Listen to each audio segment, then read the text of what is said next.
Oh, we're talking about the evidence for the existence of God. And it's going to take us more than one class. So we're going to continue on in Wednesday night. And, for all I know, it may be next Sunday as well before we finish this material. We don't often think about this idea of evidence for God. And yet I think that it's extremely important for us to spend time talking about that, because there's just an awful lot of people out there, one, that don't believe in God, and that's an increasing problem, or it's an increasing situation in our society. I would say it's also an increasing problem in our society. Plus, there's an awful lot of people who are Christians, who are believers, that haven't really given a lot of thought to the idea of, is there evidence for the existence of God? So we're going to talk about that.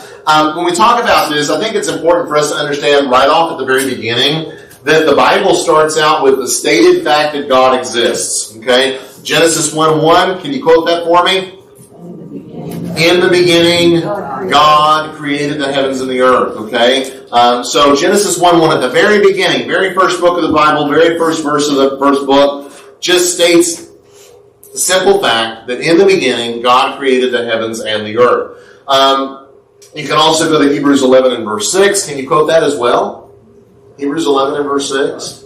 Without faith it is impossible to please Him. For, that's the first part of it. Can we continue? It gets harder as you continue on. If it comes to God, must believe that He is the rewarder of those who diligently seek Him.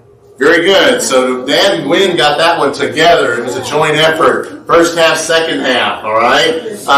You have to have faith, and specifically you have to believe that God exists and that God rewards those who come to Him. Pretty much as you look through the Scriptures, that is what the Bible assumes. It assumes, or it starts with the stated fact that God exists. However, reasons for that belief are given in Scripture. So it's not like the Bible doesn't give us any evidence for believing that statement. It does. We're going to talk about some of that in this class. The fundamental issue, or this fundamental issue, needs to be addressed at the beginning of this course, even though, of course, we are in Lesson 5 this morning, because this is so basic to the rest of the class, okay? The question that we have to ask ourselves, and ask ourselves in this class, is it reasonable, and notice I put that word reasonable in italics to emphasize that word, is it reasonable to believe in God? Okay, we're going to spend some time talking about reason and how reason works, and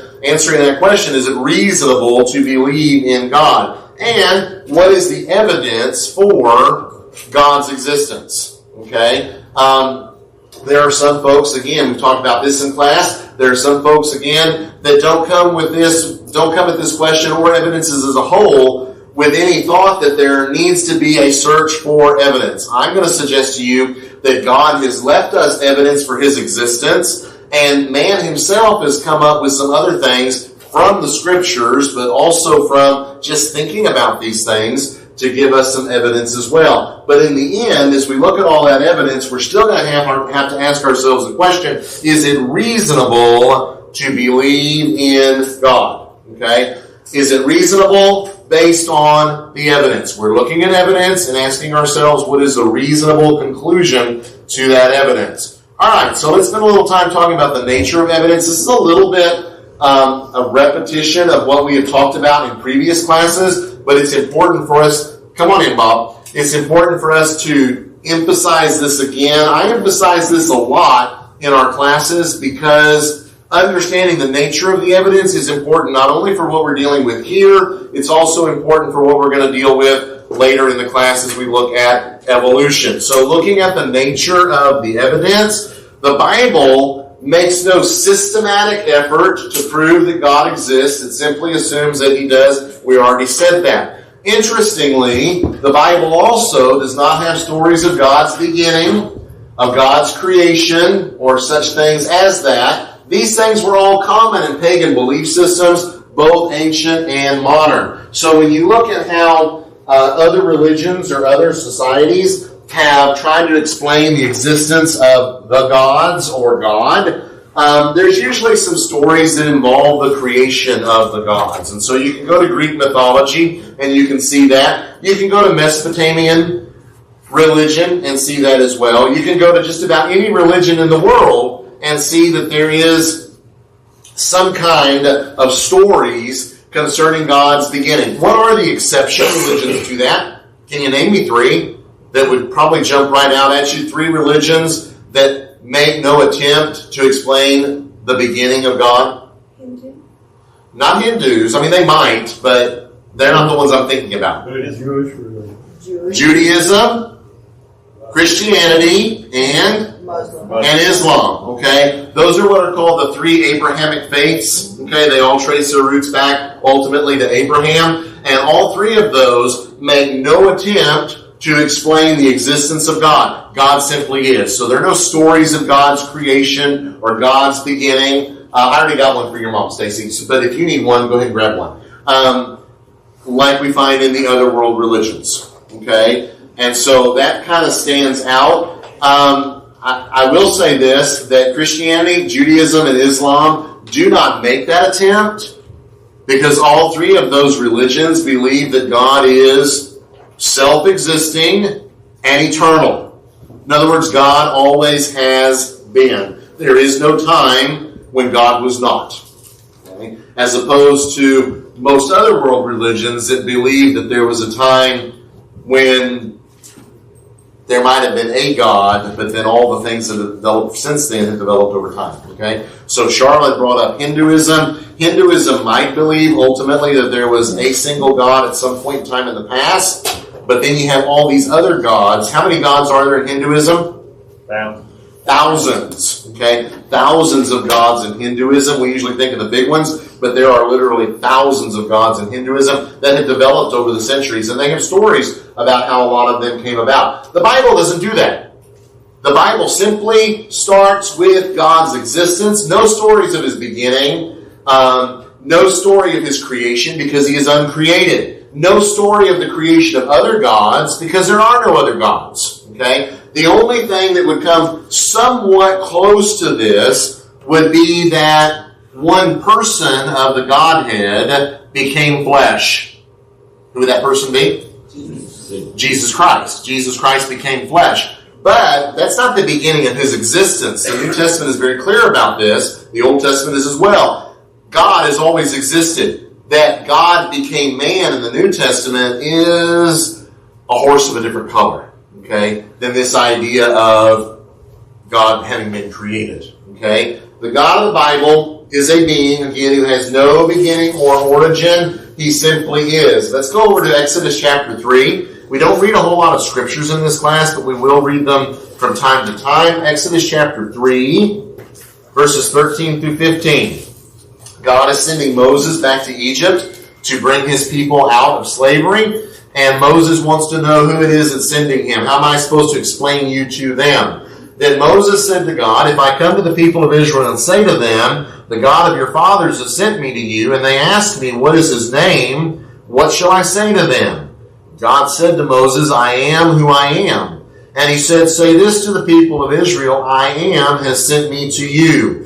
God also said to Moses, say this to the people of Israel, the Lord, the God of your fathers, the God of Abraham, the God of Isaac, and the God of Jacob has sent me to you. This is my name forever, and thus I am to be remembered throughout all generations. By the way, there in verse 15, the word the Lord, if you will notice that it is in strange small capital letters in your Bible, that is because it is the word Jehovah.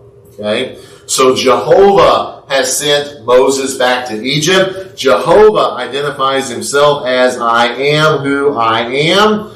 Verse 14, I am has sent me to you. That is a present tense of the Hebrew to be. That's why it's translated I am, because that's the way it should be translated into English. God simply is. He is eternally. Okay? None of us can say that. Every single one of us in this room has a point of origin. I was born on January the 13th, 1970. Every single one of you has a birthday. You have it on your driver's license or your ID card or your passport or whatever it is that you carry to identify yourself. Every single one of us has a point of origin. God does not. God always is. Okay, we might describe that as he has always been, he is, and he always will be. God himself identifies in Exodus chapter 3 as the one who is, I am. Okay? So again, the God of the Bible is this God who has no beginning, no origin. There are no stories of his beginning, and the Bible simply starts with the statement that he is without making any kind of systematic effort to prove that in fact he exists. However, if you're thinking that's the end of the class because then there's no evidence for the existence of God, as I indicated, the Bible does give us some things to think about. Okay? Before we get to those, we need to talk about two kinds of evidence. The first kind of evidence that we have in the world is scientific evidence. Scientific evidence is important. If a pharmaceutical company comes up with a new drug that they're going to use to treat certain illnesses, what do they have to do with that drug? Clinical trials. They have to go through clinical trials. Okay? But before they test it on people, who have they tested it on? Animals. And if that worked pretty well, then they get to test it on people. So you have clinical trials, and the pharmaceutical companies will pay you to participate in those clinical trials because, at least you get paid. The monkeys and the guinea pigs don't, right? Right? Okay. And then if the clinical trials show success, or at least a reasonable amount of success, then how does that drug then get onto our shelves? The FDA has to. The FDA has to approve it, okay? And if the FDA doesn't approve it, it doesn't get to our shelves. We don't get to use that. You'll have to fly to some third world country where maybe they have approved it, and you can just take your chances with that, okay? It doesn't get approved, so it doesn't get sold. It's good that we have that. I know sometimes it's an onerous process, but it's good that we have that because we at least have some assurance that the drugs are reasonably able to do what they're supposed to do. Scientific proof goes into that. No pharmaceutical company can ever go to the FDA and say, well, we think this should work, so please let us sell it to people for thousands of dollars because it should work. Is that going to work for you? No. You want to spend thousands of dollars on something that should work without any proof? No, you're going to look at evidence. You're going to want evidence. You're doctors. That's what doctors are supposed to do. They're supposed to look at the evidence to see, has it been tested over and over and over? Do we have a reasonable expectation it's going to work? Okay? That's scientific evidence. Our other form of evidence is historical, legal, logical. Pick your term.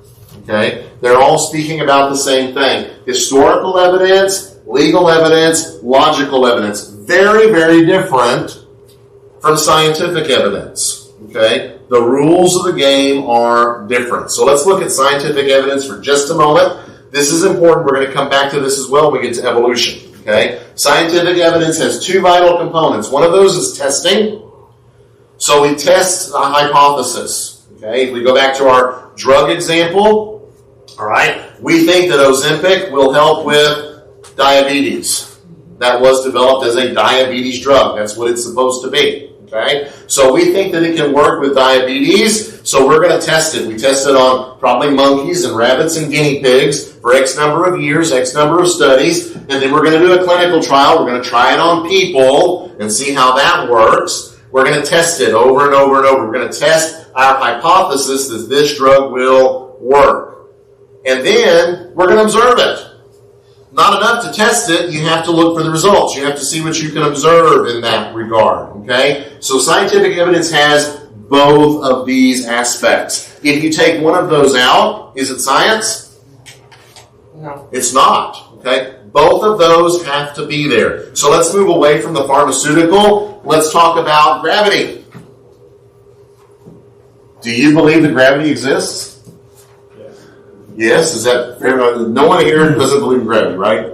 If you do, don't raise your hand. I don't want to know. Okay? We all believe in gravity. It's very, very important. It's what keeps us firmly planted on the ground, right? I can sit here. Let's see, I do have some keys in my hand. I can sit here and I can test gravity all day long. I can drop a set of keys all day long. I would not recommend getting up on the roof and jumping all day long. It's enough to try something like this. It's a lot less painful. I can do this over and over and over to test whether gravity still works. It still works, okay? And you can see that it still works over and over and over and over again, okay? So gravity works. Because it's been tested and it's been observed. Who was it that came up with the idea of gravity? Newton came up with the idea. He expressed it, okay, based on testing and observation. All right? And now that we've been to space, we know that it's not just a phenomenon here, right? Gravity works everywhere else. Well, gravity does work everywhere else, Stacy, except where it's absent. Gravity works everywhere else. Okay? So, in space, is there gravity? Only if they create it. Only if they create it. Within the space. Okay. I'm not a physicist, but I'm pretty sure gravity is what keeps us revolving around the sun. Mass has gravity. Okay? So there's gravity out there. You may be in a part of space where there's insufficient gravity to have any effect on something. So if you drop your keys in the space station, then they're going to go, I don't know where they're going to go. They're going to go whichever way they outside of go. the space station, they continue on the path of whatever they will. Until they encounter Something else. something that attracts them. That stops them. Okay? So you can throw your keys at the sun from the International Space Station. Eventually, it's going to get melted into this giant mass of, Or hit by an asteroid. or hit by an asteroid or something like that. Okay? Or get caught in Venus. So, or get caught in what? Venus. In Venus. Okay, all right. Get caught by something else. All right. So Newton couldn't observe all that, could he? Because he couldn't get on the space station. Boy, don't you think he would have loved to have lived so long to get to be like those guys that got up in SpaceX this week? You know, space tourism, as long as you got millions and millions of dollars, you can pay to go in space. I bet Newton would have jumped at that opportunity to get in space. Okay? But he did his testing and observation here on the Earth, and we've been able to expand that, and guess what? Gravity works. Gravity works so well, in fact, that do we call it a theory or a law? Law. We call it a law. Because there isn't any doubt that gravity works. Okay?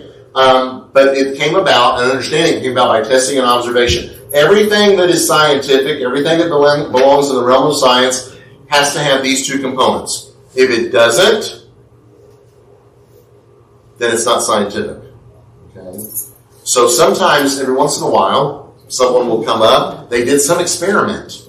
And lo and behold, Stacy, my gravity didn't work in this little vortex right here in the room. My keys just stood there in midair. And it was just an amazing thing. And I even took pictures of it. And Stacy's going to say, well, can you do it again? And if I can't do it again, it didn't happen. That's exactly right. All the photographs in the world don't help. If I can't repeat it, it didn't happen. Okay? Remember that. Remember that when we get to evolution. Okay? This is vitally important for understanding what evolution is all about. Okay? So remember that. Testing and observation. All right. So, question. Which is outside of science? My birth or the process of birth? Your birth. My birth is outside of science. Because why, Stacy? Because it's non-repeatable. It's non-repeatable. How many times was I born? Once. Only once. And that will never be repeated. Remember Nicodemus' question? Although Can I go back into my mother's womb? you were there when he was. No, he was not. I was born in the old days. They didn't let the fathers in. I was there. You were in the hospital. You weren't in the room. He wasn't in the room. I had the pleasure of being born in a Navy hospital in 1970. Boy, in those days, dads were not in there. So he observed the results of the birth. Yeah, he didn't observe Right. the results. Observed the results of the birth. So he actually provides both scientific and historical. Actually does not. Historical. At the time, assumed it was him. He does not because he has observation but not testing. For it to be scientific, it has to have both. One is not enough. Remember my keys and my vortex? Okay? If you can't test it, you can't repeat it, it didn't happen. I like that. When I say it didn't happen. Okay? So when it comes to my birth is outside the realm of science. Dad could lie. I could have watched. Do people not do that? People do that. One thing that DNA testing has demonstrated far too much is the fact that we always know who the mother is. The father is a question sometimes. Okay? Be careful what you do when you do DNA on your family tree. You might find some things you might have been happy you're not finding. Okay? Lots of people have done their DNA testing and found out dad wasn't really their dad. Or they found out they have half-brothers that they didn't know about. Or half-sisters they didn't know about.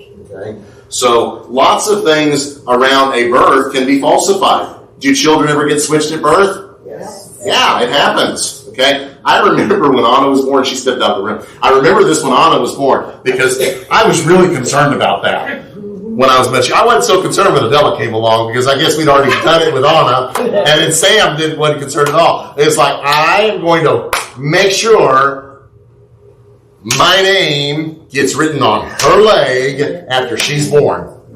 And it was written in marker on her leg. My last name. Okay? Really? Absolutely. We don't do that in the United States, do we? Well, they tag them. I don't know if you do that in the United We don't States. write- we don't write on the baby. But you do it in the Czech Republic. You did it in the Czech Republic 26 years ago, and her name was written on her leg. I think we probably even have a picture of it somewhere. And that was important because the day she was being born, there was a baby boom in the hospital. There were all sorts of babies being born. As a matter of fact, you can ask Anna about her first boyfriend because they lived in incubators. She shared an incubator with a little boy that was born the same day. Now, no possibility to mix up there because I knew it was a girl, and I know the difference. But write the name on there. That's proof. Okay? Babies do get switched. There have been instances of people finding out years later, again, through DNA testing, that, 30 years ago, the hospital made a mistake. They switched babies. They didn't do it on purpose, but it happened. Okay? So, my birth, the birth of anybody, is not subject to scientific examination because it's a one-time event. Instead, it is subject to that other form of evidence, historical, legal, logical. So historical, well, there are witnesses to the birth. There were doctors there at that birth. There was a birth certificate that was filled out. My footprint was taken. It might be on the birth certificate. Was taken and put somewhere as proof of who I was, because I guess feet are just like fingers. They're singularly identifiable. Okay? But a whole lot of stuff. It was entered in the records. If I need a copy of my birth certificate, I can contact Sussex County, New York, and they will send me a new copy of my birth certificate. All right? So there's all sorts of things that you can do to prove birth. But it's not absolute, right? I could find out that I was switched at birth. I don't think so, because when I think of the family I grew up in, I definitely belong to that family. There is no way I could not be a Baxley. Sorry, it's just the way it is. We tried, but it didn't. Weird. Yeah, I saw a sign this week that my family tree is full of nuts. That would be my family tree full of nuts. Okay, my birth is outside of science. It's a one-time event. The process of birth, however, is very scientific. Okay, we might think that people have been being born the same way they have ever since the beginning of, Adam and Eve and Cain and Abel and so on and so forth. And that process has been, but how that process has worked is very different. For example, I was born in 1970. Dads were not allowed in the room. Okay? Some of you who were born in that same period or older, you were not allowed in the room because that was just extremely unusual for the father to be anywhere near the birth. Okay, so you were waiting in a room outside. You didn't get to go in the room. When Anna was born, I got to be in the room. I got to be, separated by glass when they did the C-section. I was born by C-section. Okay, I got to be there when Adela was born. I got to be there when Sam was born. I got to hear the doctor call out to the nurse, "You better catch him, or he's going to fall," because Sam was in a hurry to be born. Okay, so all sorts of things change with birth. Change with how birthing is done. But the process of birth is very scientific, isn't it? So if you go into the hospital and you choose an epidural, they know when they can give you an epidural. When the pain is bad, is it too late? It's generally too late for the epidural at that point in time, okay? Because scientifically they know they can't give it to you, it won't do any good. So they do things based on scientific explanation. So the process of birth is absolutely within the realm of science because it is observable and it is testable. And one reason why child mortality is so incredibly lower today than it was in the past is because of scientific observation. Okay? I know we get irritated sometimes about this, that, and the other thing. We don't want to be born in a hospital, we want to be born at home. That's fine. People can choose what they want to choose, but there is no question. I've done genealogical research. Up to 100 years ago, people would have 10 children, and 8 of them would die, sometimes right after birth. Okay? Child mortality was extremely high in the past. Maternal mortality was extremely high in the past. Women dying in childbirth was not an unusual thing. So science has improved on these things, but it's been based on observation and testing. Okay? That's scientific evidence. So when we talk about God, this becomes important because science has some limitations. I'm going to suggest to you 5 limitations of science. One of those is it is limited to what can be observed with the 5 senses. What are our 5 senses? Can we name them? Taste, smell, sight, hearing, and touch. Can you say that again slower? Taste, seeing, hearing, feeling, and what's it? Smelling. Okay, all right. When I had COVID, a year and a half ago, when I had COVID, what was the first indication that I lost my sense of smell and taste? Yvonne and I went to this restaurant that we really, really liked in the past, and I'm sitting there eating, and I'm thinking, this food just doesn't taste very good. It doesn't. What happened here at this restaurant that we liked so much? And then it dawned on me at home. I can't smell and I can't taste. How many of y'all have had that with COVID, where you lost your sense of taste and smell? Yep. It's a terrible thing. Food isn't. It isn't. I mean, you can't smell it and taste it. Okay. When we don't have our senses, all right. Science, you have to observe with the 5 senses. You go home and you walk in your front door and there's a strong smell of rotten egg. What do? Yes. Check the gas line. Go next door. Go next door and call 911. Don't flip the light switch. Okay? Because what's that rotten egg smell? Or caffeine. It's an additive that they put in natural gas so that you can smell it because otherwise it's odorless. Don't flip the light switch. Alright? Senses are important. Science is limited to what can be observed with those 5 senses. Does it have to be all 5 senses? No, just some of the senses. Okay? Science is also limited to the present. It cannot tell us about historical events, but scientific knowledge can be used to test evidence of historical events. Okay? That's a distinction, and it's an important distinction.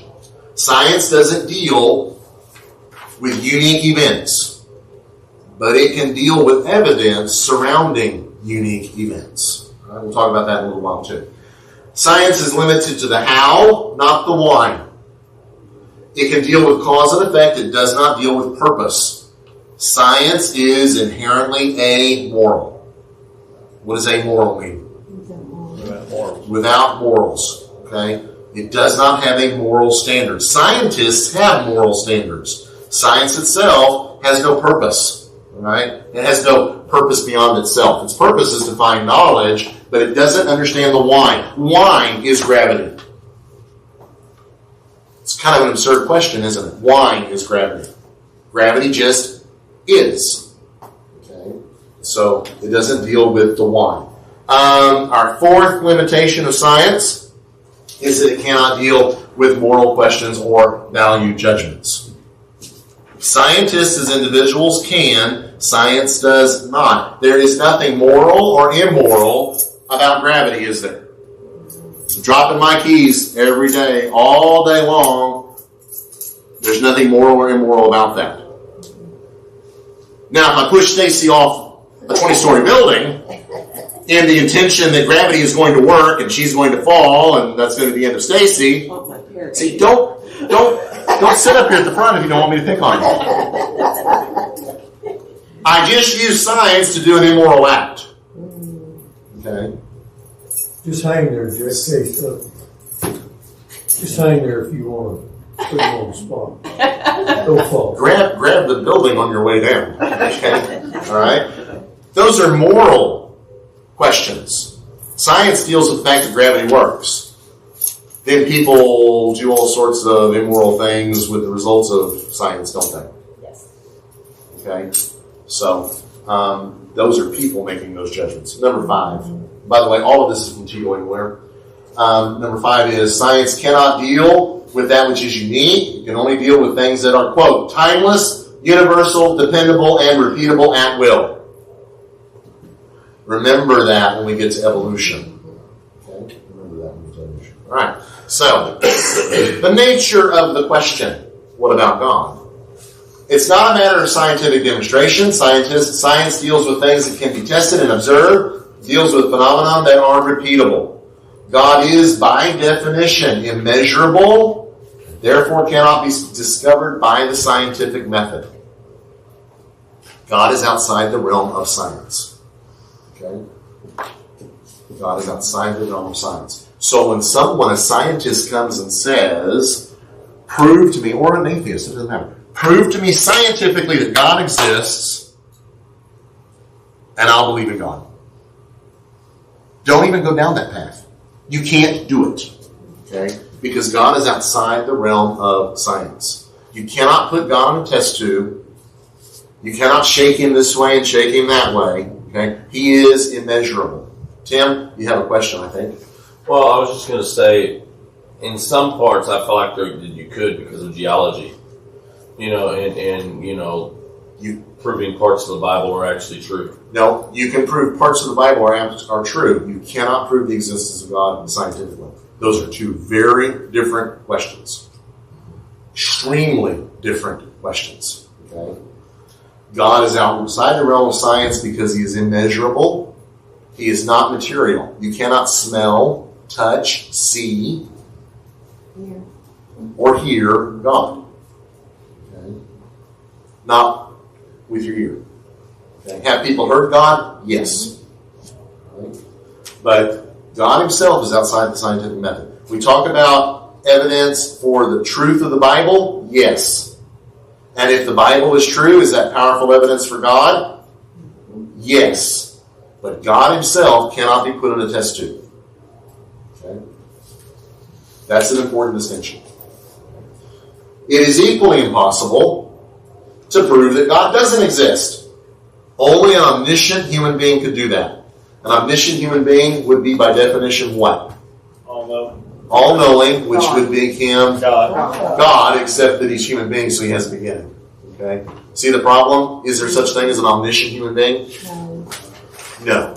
Okay? And so, in the absence of an omniscient human being, the existence of God cannot be disproven. Because the one thing the person doesn't know can in fact be God. Right? We talked about this in our last class. I'm not trying to disprove you or anything like that, but I'm just meaning the person thinking here. The what? What about the person thinking here? Yeah. Okay. No, I mean not that you're not thinking. Well, I could go somewhere with that too, but I'm not going to. Go ahead, Tim. Don't choke. We have to use scientific method to save your life. I'm just saying, the only thing I would say about that last point is Jesus was God and he came down with birth. He had birth. And, he could have been omnipotent. I can't even say the word. Omnipotent or whatever. Omniscient. Okay. All-knowing. Just all-knowing at that time, as well. Could he have was been? everyone. I mean, yeah, he was. I mean, I felt like he was, even though he was, I would say when you get to the incarnation, it gets a little bit tricky. Okay? Because there are at least some things that the Father keeps to himself. Right. What did Jesus say about the time and hour when he'll return? Only the Father knows. Okay? Yeah. But that's a willed choice. It's not because it's against the nature of Jesus.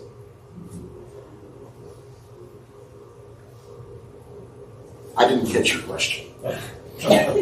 No, I was just saying that, I just kept that third point to me, made it seem like that it may not be 100% true because God is God and Jesus is God, so therefore part of God, the Trinity. So therefore he would be, all-knowing at the same time. He was born. Okay, now I get your question. Yeah. And the answer to that would be, Tim, is that the incarnation is it's a horse of a different color. It's a completely different animal. There's my Wizard of Oz line for you, okay?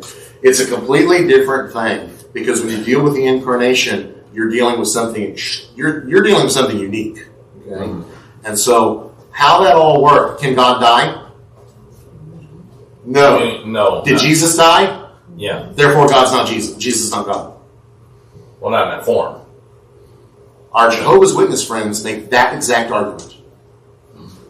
God cannot die. Jesus died. Therefore, Jesus is not God. What they miss in that argument is the incarnation. That changes everything. Can God be born of a woman? Was in the incarnation. Okay. Every other human being that's ever existed comes because two sets of DNA joined together, right? So What was for Adam- Jesus' other half of DNA? Yeah. God has DNA. Holy Spirit Mm, did it. no. See, the incarnation is a unique thing. Gotcha. You can't throw the incarnation in with everything else. Okay? You got to look at the incarnation in a whole different light, separate. Okay, because yes, the Holy Spirit comes upon Mary and she gets pregnant. How did God get the other 23 chromosomes? I have no idea. Okay, but God is a spirit. He doesn't have DNA. DNA is a part of our physical existence. So how that all worked, I don't know, but I know it worked. But different than any other event. So Jesus does not fall into that. Because he isn't just a human being. Right. He's the man God. Or man the God. Or God the man. See how many different ways we have of saying that. And none of them really describe exactly what happened. Right. I hate to say mystery, but the incarnation, there are a lot of aspects of the incarnation that are mysteries. Tom? Would, you're talking about the other 23 chromosomes. Would he even have had Mary's chromosomes? Would it have just been? Because it doesn't Yes, really speak he to definitely had Mary's chromosomes, I think, because of the indication he was born of a woman. Okay. And there's emphasis on the physical lineage. Okay. He is the physical descendant of David. How exactly he got the full set of 46, I don't know. God doesn't share that with us because we don't need to know every detail. My using that is only to point out that it doesn't qualify for that last statement. Gotcha. All right, so next slide. What about historical, legal, logical evidence? Well, it is based on very different evidence. Okay, it's based on things such as witnesses, written documents, archaeological finds, structures, etc. We use this all the time. My birth certificate is absolute evidence that I am Stephen Baxley, born on January the 13th, 1970. I'm giving too much biological information here, right, for the live stream. I'll just say, in New York City. We'll limit it to that. All right? I'm not giving my social security number out. Okay? That's a written document. When I need to go get a passport, what do I have to produce? Your birth certificate. My birth certificate, proving that I'm an American citizen, and therefore have a right to have. A seal. It has to have a seal on it. It has to come from the registrar's office where it was issued. Okay? Or I have to have the original. I don't have the original. I only have a copy with a seal. Okay? We require written documents all the time. Get pulled over by a police officer. What does he want to see? He wants to see your driver's license and your insurance. You got to prove you got insurance. You got to prove that you got a driver's license. Okay? You go to the border. What do you have to produce? Your passport. Your passport card, depending upon what border you're going across. You get to a foreign country and you lose your passport. It's a nightmare. What do you do? You take out your Xerox copy of your passport that you keep with you. And you go to the U.S. Embassy. You go to the You embassy. don't show up at the airport because they'll look at you and say, nice try. Okay? You will go to the nearest U.S. Embassy and hope that it's not a long way away so that they can, issued you for, I'm sure, a sizable little sum of money and a new passport. They always Get you going. produce two passports for you. They'll what? They produce two passports for you. They give you one, they keep one. Oh, And they okay. can send it to you. So you had this problem. No, I've watched other people go through it. Okay, all right. We use written documents all the time. These are important. Okay. If Linda wants to get a job in a pharmacy, Linda, what do you got to provide? A pharmacy license. That's right, because we don't just accept anybody off the street coming in saying, "I want to dispense drugs," right? You have to produce your license, okay, that you can do these things. All right. This is the kind of evidence. It can also be based on logical arguments, but careful. Not every argument is logical. Lots of arguments are not logical. All right. So we can base things on logical evidence, but we need to be careful with that. So the Jehovah's Witness, for example, God cannot die. Jesus died, therefore Jesus was not God. The problem with that logical argument is The parameters are incorrect. the parameters are incorrect. Okay. All right. So we can do direct testing, we cannot do direct testing and observation of this kind of evidence. However, we can examine these things using the scientific method. So, for example, I produce a birth certificate that's got a raised seal on it. What if the passport office has reason to believe I forged a raised seal? Can you forge a raised seal? Probably now. Sure. Yeah. Okay, you can forge almost anything if you're willing to pay for it. Okay. So what might they do? They have reason to believe I am not Stephen Baxley, born on January 13, 1970. They call the place where it's being housed. They might call the place where it's being housed. Let's say I go into the passport office and I have a very thick foreign accent and I'm producing a U.S. citizenship thing. They might cause them to call New York and say, was this guy really born there? What might they also do? That's for more ideas. They might ask for more ID. They might test the document itself. You ever watch the police shows where they pulled somebody over and he's got white powder? This guy's been pulled over. He's got white powder in the car. They need to test that white powder to see what it is. What do? They get out their field testing kit and they put some kind of chemical in it. And if it turns blue, it's Drugs. and you're going to jail. Okay? If it turns blue, you're going to jail. All right? So that is a way of testing things. So they might look at that seal, they might try to lift it up. Is it really glued? People that deal with forged documents are smart. Okay? They know how to test for things and look for things. So you can use those things to look at these things. We do this in archaeology, for example. We're going to talk about archaeology in this class, right? They use scientific methods.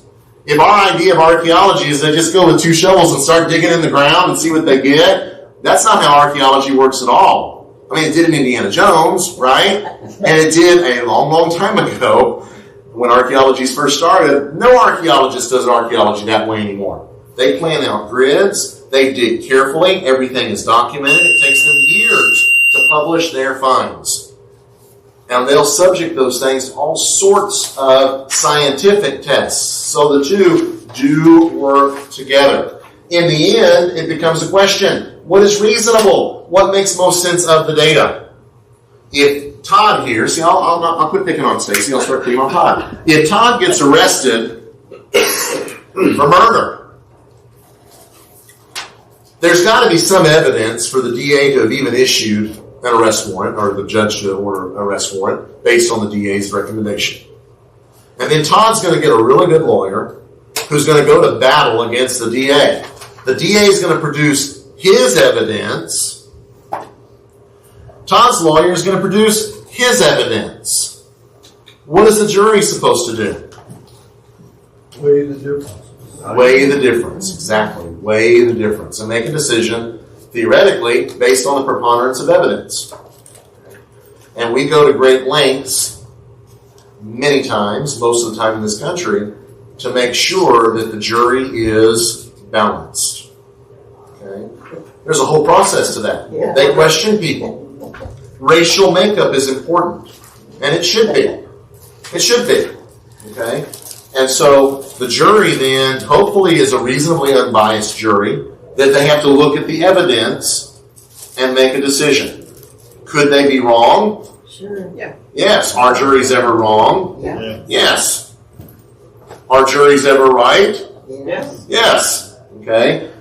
So it just depends upon how they weigh the evidence. We have to weigh the evidence. When we look at this kind of evidence here, it's weighing the evidence. And we're going to do a lot of that in this class. That was our first spell. We're going to stop here. I will tell you, we are going to start right here in this sheet Wednesday night.